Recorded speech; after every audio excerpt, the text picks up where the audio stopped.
Magandang araw po sa lahat kong mga manonood at mga tagapakinig.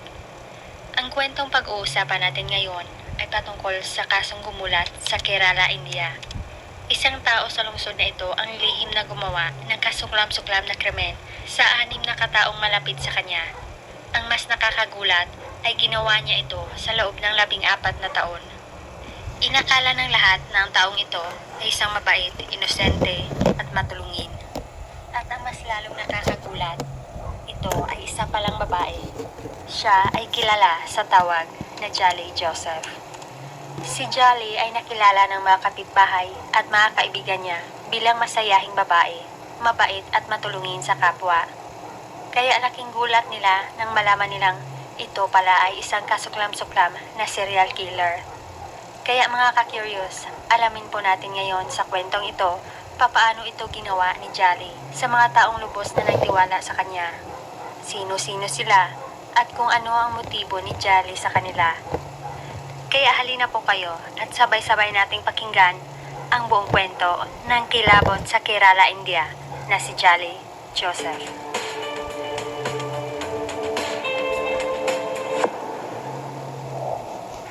Si Jolly Yama Joseph ay nagmula sa Katapana, Idukki District ng India.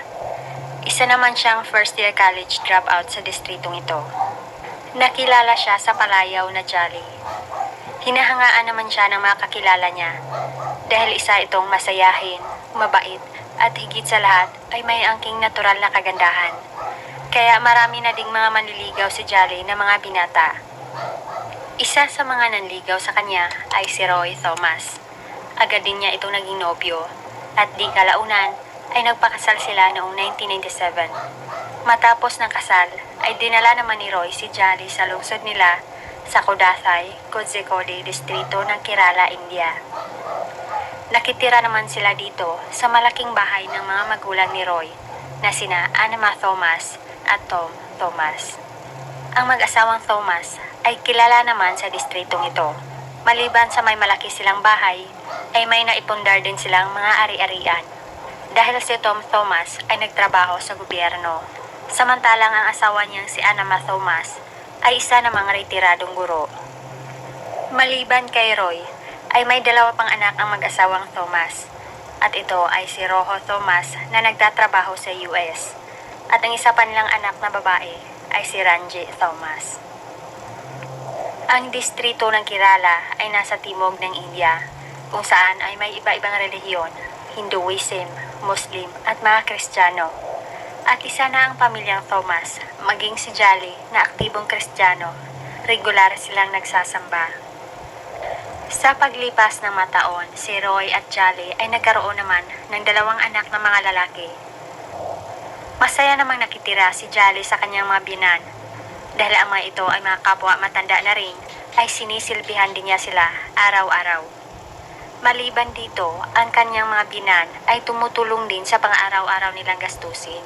Dahil ang kanyang mister na si Roy ay walang trabaho at umaasa lang din ito sa kita ni na Anama at Tom. Pinupuri at ipinagmamalaki naman si Jolly ng pamilya ni Roy, lalong-lalo na ng mag-asawang Tom at Anama. Isa daw siyang mabait, matulungin at mapagmahal na manugang. Kaya nakilala si Jolly sa buong kapitbahayan ng Kodathai. Ayon pa ng isang kapitbahay, ay masipag din daw ito.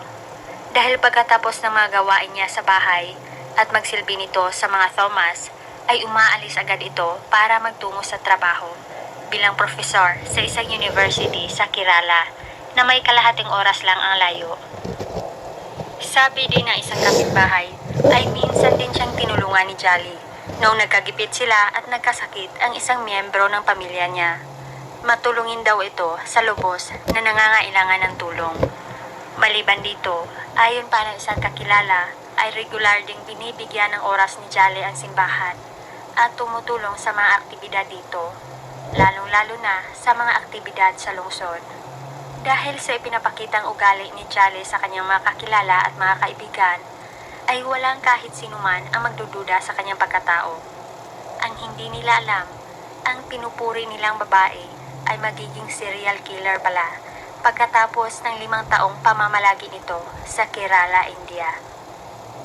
Ang pamilyang Thomas ay kilala naman sa buong nayon na malaking pamilya. Ngunit sa mga taon na darating, ito ay magbabago. Nang unti-unti ay mababawasan sila ng mga miyembro sa pamilya at mailalarawan ito ng iba na misteryoso na para bang isinumpa ang pamilya nila. Araw-araw ang free shipping sa Shopee? Araw-araw. Shopee free shipping! Shopee free shipping!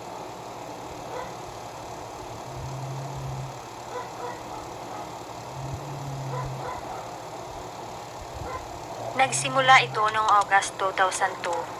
Si Anama Thomas, edad 57, ay umuwi sa bahay galing sa paglakad-lakad. Uhaw na uhaw ito, kaya ito ay uminom ng tubig. Ngunit ilang minuto ang lumipas, ay nakapagtatakang biglaan na lang itong nahihilo hanggang sa ito ay natumba sa sahig.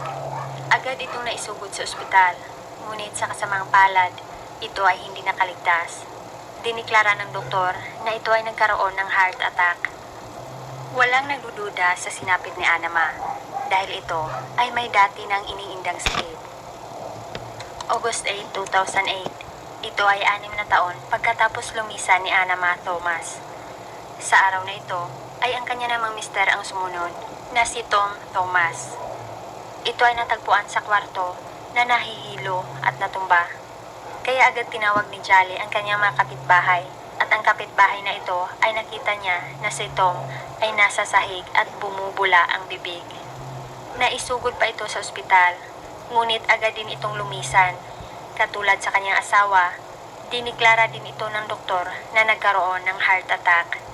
At wala pa rin nagtataka at nagdududa sa sinapit nito. Sa India, magiging posible lang ang postmortem examination kung ang paglisa ng isang tao ay hindi natural at kahina-hinala. Kaya ang sinapit ni Tom Thomas, maging ni Anama Thomas, ay hindi sumailalim sa prosesong ito dahil wala ni isa ang naghihinala. Ngunit sa taong 2011 ay madadagdagan naman ang misteryo sa pamilyang Thomas nang sumunod ang asawa ni Jolly na si Roy Thomas. Nangyari ito noong September 9, 2011. Sa araw na ito ay sumasakit ang tiyan ni Roy, kaya nagtungo agad ito sa palikuran. Ngunit hindi na ito lumabas pa, kaya agad tumawag si Jolly ng mga kapitbahay para humingi ng saklolo. Binuksan naman nila ang nakalak na pinto ng palikuran at bumungad sa kanila si Roy na wala ng buhay. Ngunit ang kapitbahay na ito ay nagtaka kung bakit bumubula ang bibig ni Roy. At ang tiyuhin naman ni Roy na si Matthew Manjayadil ay nagdududa na sa sinapit ng kanyang pamangkin. Kaya agad itong nag-request ng postmortem examination. Ngunit lumabas sa resulta na may halo palang cyanide ang sistema ni Roy. At sa pag-iimbestiga ng mga pulis ay dineklara nilang si Roy ay siya mismong may gawa sa sariling sinapit. Ang binasihan ng mga pulis sa investigasyon ay ang status nito na walang trabaho, lasinggero at may mga pinansyal na problema. Wala silang nakitang foul play dahil sa pag-aakalang ito mismo ang may gawa sa sariling sinapit. Kaya wala nang magawa pa si Matthew Manjayadil dahil pinal na ang resulta ng investigasyon ng mga pulis sa sinapit ni Roy. Ang biyudang si Jolly ay di mapigilang maging emosyonal sa sinapit ng pamilya niya. Ayon pa niya sa mga kapitbahay at mga kakilala niya, ay para daw na isinumpa ang kanyang pamilya dahil sa mga trahedyang ito.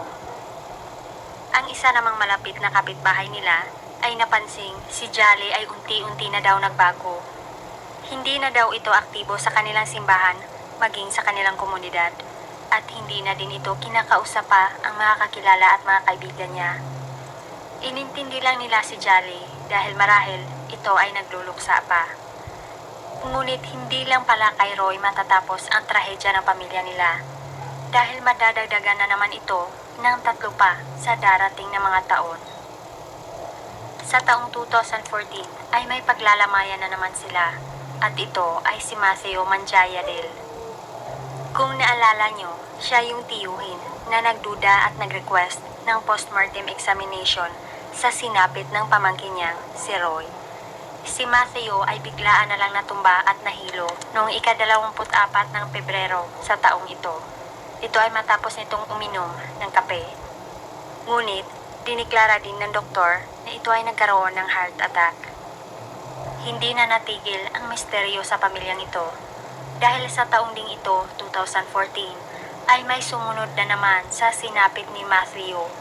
Ngunit ang nakakalungkot, ito ay 2 taong gulang pa lamang. Ang batang ito ay si Alfini Shadjo, anak ni Zakaria Shadjo. Si Zakaria ay pinsan naman ni Roy. Nangyari ito noong May 3, 2014. Ito ay mahigit 2 buwan lang pagkatapos sa sinapit ni Matthew Manjayadil. Si Alfini ay lumisan matapos bumara ang lalamunan sa kinaing tinapay. At nabalitang si Jolly ay nasa malapit lang din sa bata bago ang sinapit nito. Ang pamilya nila ay hindi na nilulubayan ng trahedya dahil noong taong 2016 ay ang pang-anim at ang panghuli na nabawasan na naman ang pamilya nila. At ito ay ang ina ng batang si Alfini na si Silly Shadjo. Nangyari ito noong January 11, 2016.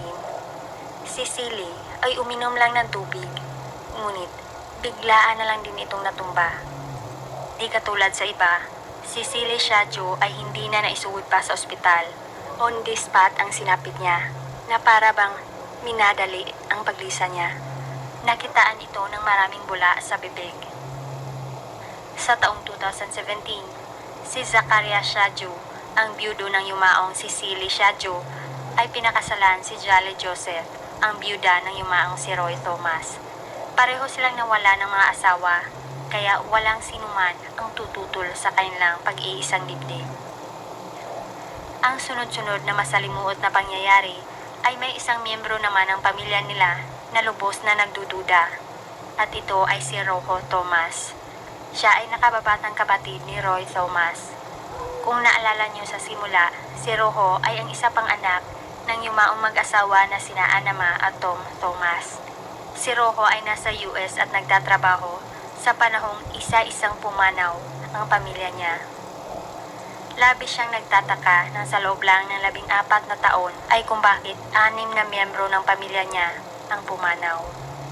Kaya noong 2018 ay bumalik si Rojo sa Kerala, India para personal na masuri ang sinapit ng pamilya niya. Ang pagdududa ni Rojo ay nakatuon naman kay Jolly. Malakas ang kutob niya dito na malamang ang babae ay may kinalaman sa nangyari sa kanyang pamilya. Ibinahagi naman ni Rojo ang kanyang pagdududa sa ibang pamilya niya, ngunit walang ni isa ang sumang-ayon sa kanya. Dahil nga ang pagkakaalam nila kay Jolly, ito ay mabait, masipag at matulungin. Kaya sinabihan lang si Rojo ng ibang pamilya niya na baka naghahabol lang din siya sa mana, kaya niya pinagbintangan si Jolly.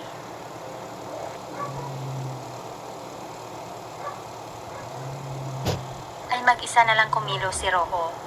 Nagsariling imbestiga siya kay Jolly. Una niyang inimbestigahan ang university kung saan ito nagtuturo. Ngunit nagulat na lang siya sa mga nakuhang impormasyon niya mula sa university. Nalaman niyang wala palang nagtuturo doon na nagngangalang Joliyama Joseph. Hindi din daw kilala ng taga-university ang babae. Kaya hinala ni Rojo na nameke lang si Jolly ng mga dokumento at identity card para kunwari ay may maipakita siya sa pamilya na nagtatrabaho siya sa university. Maliban dito ay nalaman din ni Rojo na hindi pala galing sa may kayang pamilya si Jolly. Nagmula lang ito sa ordinaryong pamilya sa distrito ng Idukki, India. Maliban dito ay humingi pa si Rojo sa ospital ng kopya ng autopsy report ng kapatid niyang si Roy Thomas. Nang mabasa niya ito ay napagtanto niyang nagsisinungaling lang pala si Jolly sa kanila noon. Ang sinabi ng babae sa pamilya nila noon ay wala daw nakain kahit anuman si Roy bago ang sinapit nito.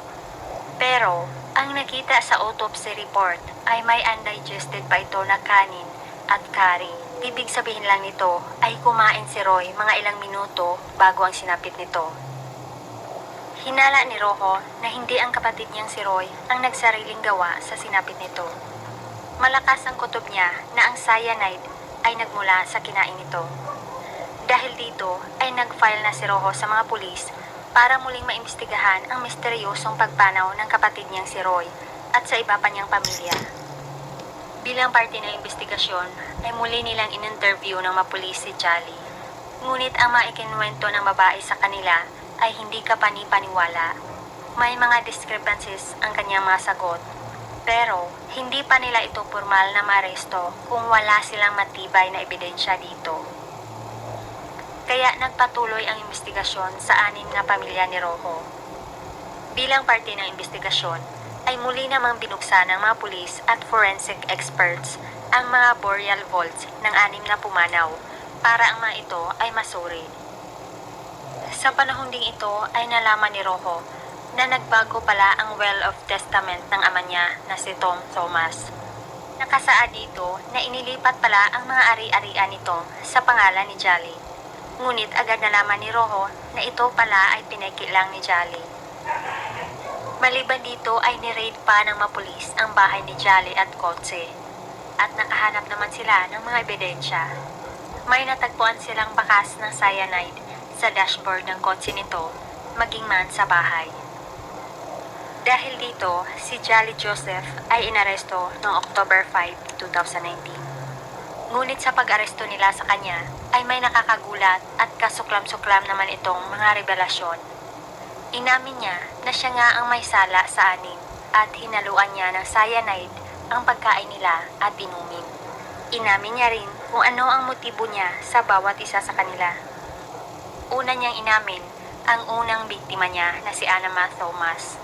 Ayon pa ni Jolly, hindi daw cyanide ang ginamit niya dito, kundi pesticide. Ang cyanide ay ginamit niya lang daw sa 5. Kaya niya daw nagawa iyon kay Anama Thomas ay gusto niyang siya ang hahawak at mamamahala ng pinansyal na gastusin sa bahay. Pangalawa, kaya din niya nagawa iyon kay Tom Thomas ay gusto niyang angkinin ang mga ari-arian ng pamilya nila. Noong pumanaw si Tom, ay pineke niya ang Well of Testament nito at inilipat ito sa pangalan niya at sa pangalan ng mister niya si Roy Thomas. Ang rason ni Jolly kaya din niya winakasan ang asawa niyang si Roy, maliban sa wala itong silbi at walang trabaho, ay dahil gusto niyang angkinin mag-isa ang ari-arian nila. Kaya nung nawala si Roy, ang nakasaad sa Well of Testament ay nakapangalan na kay Jolly Joseph, ang ari-arian ng mga Thomas. Magkaiba naman ang rason niya sa iba pang biktima. Ang rason niya sa pang-apat na si Matthew Manjayadil na tiyuhin ni Roy ay naging sagabal daw ito sa kanyang mga plano. Nagdududa na ito sa kanya nung nag-request ito ng post-mortem sa sinapit ni Roy. Ang rason naman sa sinapit ng 2 taong gulang na batang si Alfini at ang ina nito na si Silly Shadjo ay hindi niya sinabi. Pero may nakapagsabi na kakilala na marahil ay gusto ni Jolly na masolo ang mister ni Silly na si Zachariah Shadjo. Dahil nasabi na sa kanya ni Jolly noon na gusto nito ng panibagong relasyon at si Zachariah Shadjo ang nagustuhan niya. Ang nakakasuklam sa kasong ito ay kung bakit pa niya idinamay ang isang inosenteng bata. Inaresto din ng mga pulis ang 2 taong nag-provide kay Jolly ng cyanide at ang isang taong tumulong sa kanya na pumeke ng dokumento ng Well of Testament. Si Zachariah Shadjo ay naresto din dahil pinagsususpitsahan din siya ng mga pulis na may kinalaman sa sinapit ng anak niyang si Alfini at yumaong asawa niya na si Silly Shadjo. Ngunit agad din naman siyang pinakawala ng mga pulis nang mapatunayan nitong inosente siya. Nang lumabas ang resulta ng forensic examinations sa hinukay na labi ng 6 na biktima ay nalaman nilang 2 labi lang ang nakitaan ng bakas ng kemikal ng cyanide. Kaya ang kaso ni Jolly at ng 2 pa niyang kasabwat ay nagkaroon ng preliminary hearing. Sa ngayon ay wala pa ring pinal na resulta dahil kasalukuyan pa ring iniimbestigahan ang iba pang mga labi. Ayon pa ng medical experts ay nahihirapan pa sila sa pagsuri dahil sa ilang taon na din ang lumipas at wala na silang na-trace na kemikal sa 4 na labi. At ipapasuri pa nila ito sa advanced na laboratorio sa ibang bansa at maaaring aabutin pa ito ng ilang buwan o mga taon. Kaya sa ngayon si Jolly Joseph ay nananatili sa judicial custody. Ibig sabihin nito ay nakakulong siya pero under siya sa kustudiya ng korte. Responsibilidad ng korte si Jolly habang naghihintay pa siya ng formal na paglilitis.